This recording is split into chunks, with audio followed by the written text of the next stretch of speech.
अगर आपके घर में पुराने टीथ ब्रश मौजूद हैं जो कि बहुत ज़्यादा हैं और आप इनको इकट्ठे करते रहते हैं, अगर इकट्ठे नहीं करते तो ये वाली वीडियो देखने के बाद आप इनको हरगिज़ नहीं फेंकेंगे। इतने यूजेबल होते हैं कि आपकी सोच होगी। आपके घर की छोटी छोटी प्रॉब्लम सॉल्व करूंगी आज की इस वीडियो में। बहुत ही लाजवाब और बहुत ईजी टिप्स एंड ट्रिक्स बताऊंगी, कुछ हैक्स बताऊंगी जो आपकी मुश्किलात आसान कर देंगी। बस आपने क्या करना है कि जो टीथ ब्रश हैं पुराने यूजेबल टीथ ब्रश, आप उनको हरगिज़ नहीं फेंकना, आपने उनको यूज करना है। वो किस तरीके से करना है मैं आपको एक एक करके सब बताऊंगी। बहुत ही आसान सी टिप है। बस आपने क्या करना है कि आपने जो टीथ ब्रश हैं उनको हरगिज़ नहीं फेंकना। हम इन पुराने ब्रशेस को रीयूज करेंगे और वो भी बहुत आसान सी टिप्स के साथ।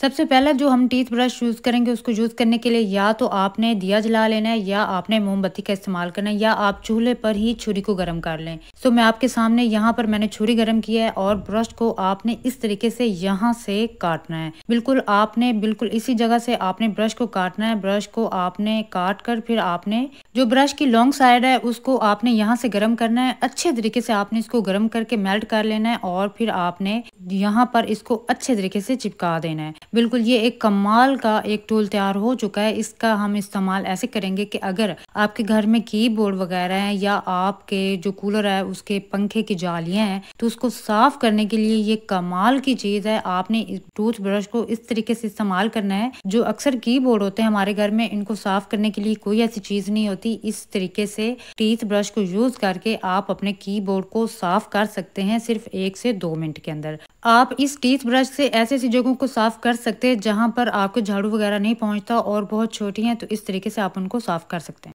पुराने टीथ ब्रशेस को यूज करने के वैसे तो कई तरीके, लेकिन ये वाला तरीका तो बहुत ही कमाल का। आपने क्या करना है कि आपने पुराना टीथ ब्रश लेना है और इसको आपने इस जगह से गर्म करना है। जी हाँ, बिल्कुल ब्रश वाली साइड से आपने इसको दरमियान से गर्म करना है और आपने इसको इस तरीके से फोल्ड करने की कोशिश करनी है। अगर आपको लगे कि ये गर्म है, आपके हाथ जल जाएंगे, तो आप किसी भी कपड़े वगैरह का इस्तेमाल करके इसको इस तरीके से जब प्रेस करेंगे तो ये एक कमाल का एक टूल तैयार हो जाएगा और ये आपके बहुत काम आएगा। आपने क्या करना है कि आपने इस पर बर्तन धोने वाला लिक्विड डालना है या आप अगर चाहें तो बर्तन धोने वाला साबुन भी लगा सकते हैं। अगर इस तरह की जो वाटर बॉटल है उसको धोना मुश्किल है तो आप इस तरीके से वाटर बॉटल को धो सकते हैं बहुत आसानी के साथ। अक्सर क्या होता है कि वाटर बॉटल के अंदर आपका हाथ नहीं पहुंचता, तो ये उन जगहों को बहुत आसानी के साथ साफ कर लेता है जहां पर आपका हाथ नहीं पहुंचता। ये बहुत ही कमाल का टूल है। आप इससे अपने किचन के अंदर भी इसको यूज कर सकते हैं अपने शेल्फ वगैरह को साफ करने के लिए और उनके कोने वगैरह साफ करने के लिए भी ये कमाल की चीज है। इसको जरूर ट्राई कीजिएगा।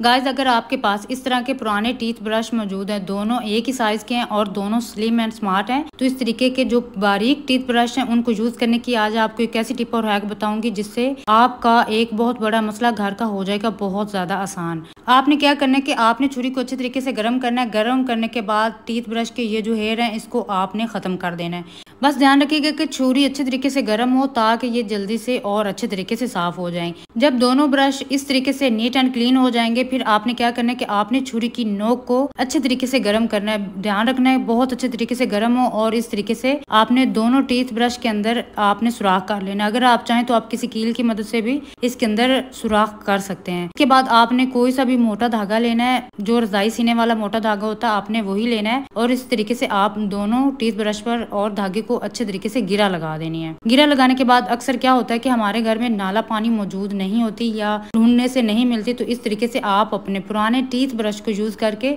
आप फ्री ऑफ कॉस्ट में बिल्कुल बगैर पैसे लगाए आप घर पर नाला पानी बना के रख सकते हैं और इसको जहां मर्जी रखें। इजीली आप इसको किसी भी हैंगर वगैरह के साथ भी लटका सकते हैं। जब भी बच्चों के कपड़ों में आपने इलास्टिक वगैरह डालने होता है तो नाला पानी अक्सर ही खोई रहती है और ढूंढने से भी नहीं मिलते, तो आप इस तरीके से फ्री ऑफ कॉस्ट में आप घर पर नाला पानी बना के रख लें और जब चाहे मर्जी इस्तेमाल करें। आपने एक पुराना टीथ ब्रश लेना है जो आपके इस्तेमाल में नहीं है, जो कि हम रीयूज करेंगे। वो किस तरीके से करना है कि आपने टीथ ब्रश के ऊपर हार्पिक डालना है। जी हाँ, आपने टीथ ब्रश के ऊपर हार्पिक डालना है जो कि पुराना हो, आपके इस्तेमाल में ना हो। इस टीथ ब्रश के ऊपर हार्पिक डालने के बाद आपने इस पर बेकिंग सोडा डालना है। बेकिंग सोडा डालने के बाद ये कमाल का रिएक्शन करेगा। अक्सर क्या होता है कि जूसर मशीन को साफ करने के लिए इन जगहों पर हमारा हाथ नहीं पहुंचता, तो उनको साफ करने के लिए आपने ये वाला टीथ ब्रश इस्तेमाल करना है जिसके ऊपर हमने हार्पिक और बेकिंग सोडा डाला है। जूसर मशीन की ये जो जगह ये हमेशा गंदी रह जाती है, इसको साफ करना बहुत मुश्किल होता है। अगर आप ये दोनों चीजें डालकर आप इन जगहों को साफ करते हैं तो आपके जूसर की ये वाले हिस्से बहुत अच्छे तरीके से नीट एंड क्लीन हो जाएंगे।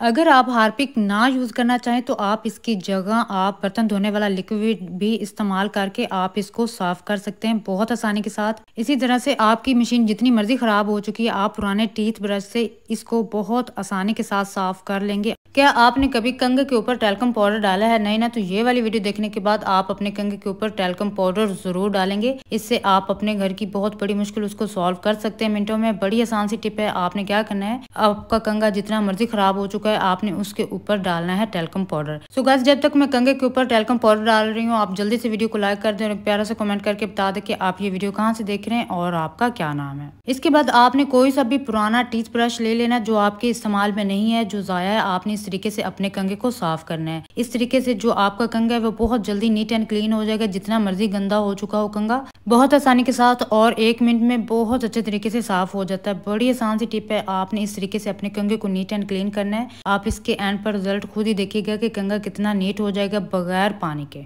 बड़ी आसान सी टिप है। आपने थोड़ा सा टैल्कम पाउडर लगा लें या ज्यादा लगा लें और इसके बाद साफ करने के बाद आप इसको किसी भी टिश्यू पेपर की मदद से अच्छे तरीके से साफ कर लें। इससे आपका कंघा नीट एंड क्लीन हो जाएगा, साफ सुथरा हो जाएगा। वीडियो पसंद आए तो वीडियो को लाइक जरूर कीजिए। ऐनक पर टूथपेस्ट लगाएं, अपने हजारों रुपए बचाएं। आप बहुत ज्यादा अपने पैसे बचा सकते हैं। आपने क्या करना है कि आपने अपनी ऐनकों को इकट्ठा कर लेना है और इन पर आपने लगानी है टूथ। जी हाँ, आपके घर में जो भी टूथपेस्ट अवेलेबल है आपने वो इन ऐनकों पर लगा देनी है। अच्छे तरीके से टूथपेस्ट लगाकर इस तरीके से टूथपेस्ट को फैला देना है। टूथपेस्ट आपने पूरी ऐनक पर अच्छे तरीके से फैला देना है। टूथपेस्ट लगाने के बाद आपने क्या करना है कि आपने लेना है 1 चम्मच भरकर बेकिंग सोडा और बेकिंग सोडा इन ऐनक के ऊपर आपने अच्छे तरीके से डाल देना है। इसके बाद आपने क्या करना है कि आपने लेना है 2 गिलास पानी और 2 गिलास पानी आपने इस पर अच्छे तरीके से डाल देना है और इतना पानी डाल लें और इसको अच्छे तरीके से डिप करके रख दें। आपने जस्ट इसको डिप करके अच्छे तरीके से रखना है और इसके बाद आपने एक लेमन इस पर अच्छे तरीके से निचोड़ देना है। लेमन निचोड़ने के बाद अब आपने क्या करना है, इसको करना है बहुत अच्छे तरीके से साफ। जितनी मर्जी पुरानी ऐनक हो, जितनी मर्जी खराब हो चुकी हो, आपने क्या करना है कि इस तरीके से इसको अच्छे तरीके से वॉश करना है। किसी भी सॉफ्ट ब्रश से या हाथों से आप इसको अच्छे तरीके से साफ कर लें। साफ करने के बाद आपने इसको धोकर जब आप इसको ड्राई करेंगे आप खुद ही यकीन नहीं करेंगे, इतनी न्यू हो जाएगी जैसे आज ही आप नई मार्केट से लेके आए हैं। इस तरीके से आप इनको साफ करें, आप अपने हजारों रुपए बचाएं। अगर आपके पास इस तरह के टूटे हुए पुराने कैचर मौजूद है, आपने इनको हरगिज नहीं फेंकना। इससे आप अपनी एक बहुत बड़ी जो टेंशन है वो मिनटों में सॉल्व कर सकती हैं। ये पुराने टूटे हुए कैचर काबिल इस्तेमाल है, इनको आप हरगिज नहीं फेंकेंगे। इनको यूज करने के लिए बहुत ही आसान सी टिप है। आपने क्या करना है कि आपने लेनी है डबल टेप। आपने डबल टेप इस तरीके से कैचर पर लगा देनी है। आपने डबल टेप का ही इस्तेमाल करना है और इतने सारे कैचर के ऊपर आपने इस तरीके से लगाकर इसकी कटिंग कर लेनी है। कैचर की साइडों पर जितनी भी एक्स्ट्रा टेप होगी आपने इसको निकाल देना है। इस तरीके से कैंची से काट लेना है और ये बहुत अच्छे तरीके से तैयार हो जाता है। आपने इसी तरह से कैचर की दूसरी साइड पर भी इसी तरीके से टेप लगा लेनी है जिस तरीके से मैंने लगाई है। अब आपने क्या करना है कि आपने इन कैचरों को लगाना है अपने अलमारी के अंदर, अपनी दीवारों पर और दरवाजे की बैक साइड पर। आप जहां मर्जी इसको लटका लें। अगर ये आपको लगे कि मजबूत नहीं है तो आप इस पर एल्फी के 2 से 3 कतरे डालेंगे तो ये और भी ज्यादा मजबूत हो जाएगी। अक्सर क्या होता है कि हमारे घर में मौजूद जो छोटी छोटी चीजें हैं वो अक्सर गुम हो रहती हैं, वो हमें ढूंढने से भी नहीं मिलती। जैसे कि कैचर, पोनी, तस्बीह, ऐनक वगैरह। आपने इसके साथ चाबी वगैरह भी लटका सकते हैं और बहुत ही इजी और कंफर्टेबल है। आप इसको जहां मर्जी रखें, आपको हर चीज इजीली मिल जाएगी। आपको पता होगा कि आपने कैचर कहाँ लगाया हुआ है। वीडियो सिरिंज की ये वाली टिप और हैक आपके बहुत काम आने वाली है। चाहे सिरिंज नई है या पुरानी है, आपके घर के एक बहुत बड़ा मसला मिनटों में सॉल्व हो जाएगा। आपने क्या करना है,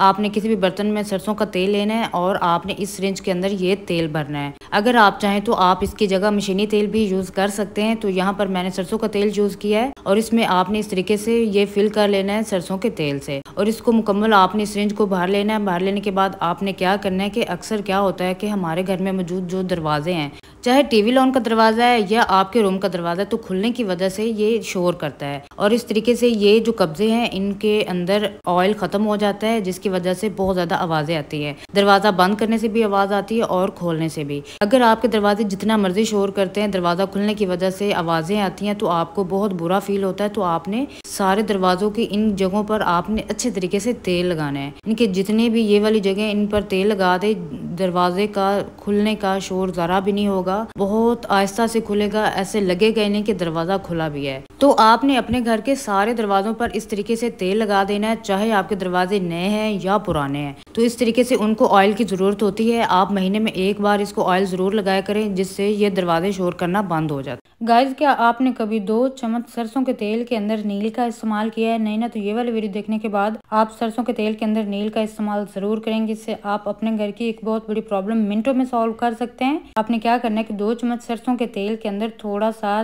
नील शामिल करना है। अगर आपके पास लिक्विड नील है तो आप वो भी यूज कर सकते हैं। मैंने यहाँ पर थोड़ा सा पाउडर यूज किया है। इसके बाद आपने क्या करना है कि आपने इसमें डालना है वैसलीन। वैसलीन का आपने इसमें हाफ से भी कम चम्मच ऐड करना है और इसको करना है बहुत अच्छे तरीके से मिक्स। तो गाइस, जब तक मैं इसको मिक्स कर रही हूँ, आप जल्दी से वीडियो को लाइक कर दे और प्यार से कमेंट करके बता दे कि आप ये वीडियो कहाँ से देख रहे हैं और आपका क्या नाम है। इसके बाद आपने लेना है कोई सा भी कपड़ा और इस कपड़े को आपने इसमें अच्छे तरीके से डिप करना है। डिप करने के बाद अब आपने क्या करना है कि अगर आपके शूज इस तरीके से खराब हो चुके हैं और पुराने से पुराने भी शूज हैं, तो जस्ट आपने इसको एक दफा इस लिक्विड से आपने इसको जरूर साफ करना है। इससे साफ करने के बाद आप इसको जब पॉलिश करेंगे तो आपका शूज ज्यादा चमकदार हो जाए। जितना भी पुराने से पुराना शूज होगा वो उसमें चमक आ जाएगी। जस्ट आपने क्या करना है कि आपने एक बार इससे साफ करना है और इसके बाद आपने इसको पॉलिश करना है। इस रेमेडी को इस्तेमाल करने के बाद पुराने से पुराना जूता भी नया हो जाएगा। गाइस, क्या आपने कभी बर्तन धोने वाले साबुन के ऊपर टूथपेस्ट का इस्तेमाल किया है? नहीं ना, तो ये वाली वीडियो देखने के बाद आप इसका इस्तेमाल जरूर करेंगे।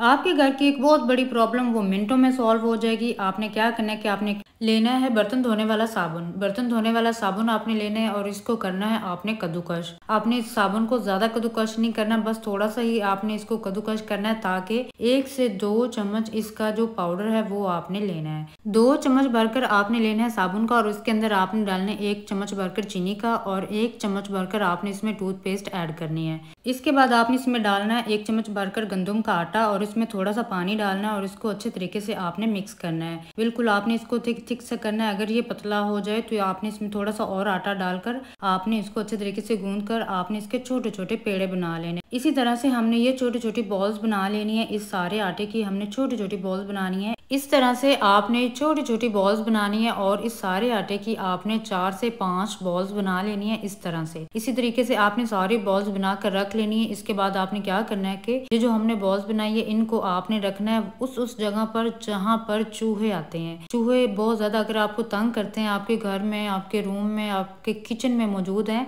तो वो चूहे खत्म हो जाएंगे। इसको खाते ही मर जाएंगे, भाग जाएंगे आपके घर से। चूहों को मारने और भगाने की ये बहुत ही ईजी और कमाल की रेमेडी, इसको जरूर ट्राई कीजिएगा। वीडियो पसंद आई तो आपने वीडियो को लाइक करना है। क्या आपने कभी पानी के अंदर सिरप डाला है? नहीं ना, तो ये वाली वीडियो देखने के बाद आप पानी के अंदर सिरप जरूर डालेंगी। इससे औरतें अपने घर के कामों को बहुत ज्यादा आसान बना सकती हैं। अपनी एक बहुत बड़ी मुश्किल जो कामों की है वो उससे सॉल्व कर सकती है मिनटों में। आपने क्या करना है कि आपने एक्सपायर्ड सिरप हरगिज नहीं फेंकना, आपने इसको रीयूज करना है। इसके लिए आपने क्या करना है कि आपने एक बर्तन में पानी लेना है और पानी लेने के बाद आपने उसी बर्तन में कोई सा भी एक्सपायर्ड सिरप लेना है और इसी पानी के अंदर आपने एक्सपायर्ड सिरप की हाफ बॉटल डाल देनी है। और इसके बाद आपने इसमें 1 चम्मच भरकर बेकिंग सोडा डालना है और 1 ही चम्मच आपने इसमें सर्फ का ऐड करना है। और इसके बाद आपने लेना है 1 चम्मच शैम्पू। आप कोई सा भी इसमें शैम्पू डाल सकते हैं और इसको करना है बहुत अच्छे तरीके से मिक्स। तो आपने क्या करना है कि आपने बेकिंग सोडा इसमें जरूर ऐड करना है और इसको बहुत अच्छे तरीके से जब आपने मिक्स कर लेना है, मिक्स करने के बाद आपने कोई भी शावर बॉटल लेनी है और उसके अंदर ये वाला पानी डाल लेना है। तो मैंने शावर बॉटल के अंदर अच्छे तरीके से इस पानी को फिल कर लिया। जो पानी एक्स्ट्रा बचा वो मैंने उसी प्याले में रखा, इसको भी मैं यूज करूंगी। अक्सर क्या होता है कि जो हमारी वॉशिंग मशीन होती है उस पर खारे पानी के बहुत सख्त दाग बन जाते हैं जो कि उतारने से भी नहीं उतरते। तो ये जो हमने पानी तैयार किया है ना, इस मशीन को नीट एंड क्लीन करने के लिए, साफ सुथरा और चमकाने के लिए ये कमाल की रेमेडी है। और ये मशीन साफ सुथरी हो जाएगी, बिल्कुल चमकदार हो जाएगी, ऐसे लगेगा जैसे आज न्यू ली है। तो इस वॉशिंग मशीन को चमकाने के लिए आपने ये वॉशिंग मशीन पर, सारी वॉशिंग मशीन पर अच्छे तरीके से स्प्रे कर देना है। आपने एक बात का ख्याल जरूर रखना है कि आपने पूरी वॉशिंग मशीन को अच्छे तरीके से गीला कर लेना है इस पानी के साथ। ये इतना कमाल का पानी है, इससे जितने भी खारे पानी के मैल कुचैल के दाग होते हैं, जो पक्के जिद्दी जल्दी दाग होते हैं वो भी खत्म हो जाते हैं। बस आपने पूरी वॉशिंग मशीन को अच्छे तरीके से जरूर गीला करना है, अच्छे तरीके से, और इसके हर कोने को आपने गीला करना है ताकि इसकी हर जगह साफ हो जाए और आपकी वॉशिंग मशीन बिल्कुल नई जैसी हो जाएगी। बस आपने ये वीडियो को एंड तक देखना है। अब आपने कोई से भी स्रूची या कपड़ा वगैरह लेकर आपने इस वॉशिंग मशीन को, जो पानी बचा है उसमें थोड़ा सा और पानी डाल लेंगे,